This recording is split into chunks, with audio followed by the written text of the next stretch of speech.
আমি মনে করছি এটা আমাদের চট্টগ্রামের যে traffic system as well age আমাদের দৈনন্দিন যে অ্যাক্টিভিটিসগুলো, যেটা হয়তো আমরা পাচ্ছি না অনেক সময় ট্রাফিক সিস্টেমের জন্য।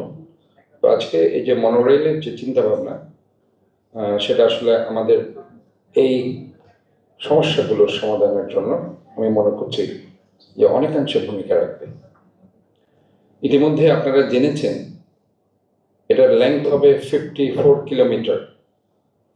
এটার investment 1.5 to 1.8 billion US dollar. Bangladeshi টাকায় সেটা 20 থেকে 25 হাজার কোটি টাকা। এবং এই ইনভেস্টমেন্টটা কমপ্লিটলি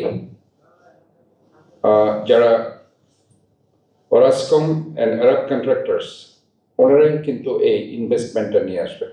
এখানে চট্টগ্রাম সিটি কর্পোরেশনের আমাদের কোনো ইনভেস্টমেন্ট নেই, আমাদের শুধুমাত্র যে লজিস্টিক সাপোর্টগুলো আছে, বিশেষ করে আমাদের যে জায়গা, চট্টগ্রাম সিটি কর্পোরেশন যে জায়গার উপর দিয়ে এই মনোরেলটা যাবে সেটা আমাদেরকে কনসেন্ট আমাদের দিতে হবে, as well as roads and হাইওয়েজের যে পারমিশন সেটা আমাদের নিয়ে দিতে হবে।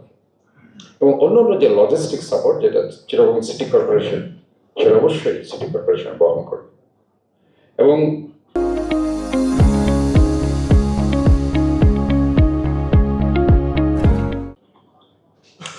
এটার সবচেয়ে বড় একটা সুবিধা হচ্ছে এটা সাউথ এশিয়ার একটা গেটওয়ে হিসেবে কাজ করবে। That is very important.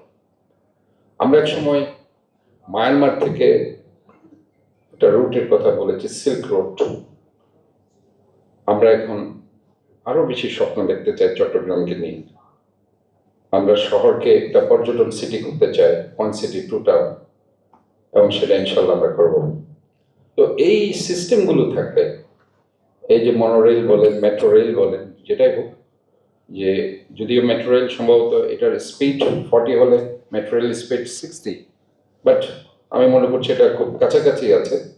তো আলটিমেটলি কি আমার একের পর এক চেষ্টার মধ্যে ছিল আমার কিভাবে শহরটাকে আসলে সুন্দর করা যায়, কিভাবে একটা প্ল্যান্ড সিটি করা যায়, কিভাবে যে ট্রাফিক সিস্টেমটাকে আমরা রিডিউস করতে পারি। সো অন দ্যাট বেসিস আমরা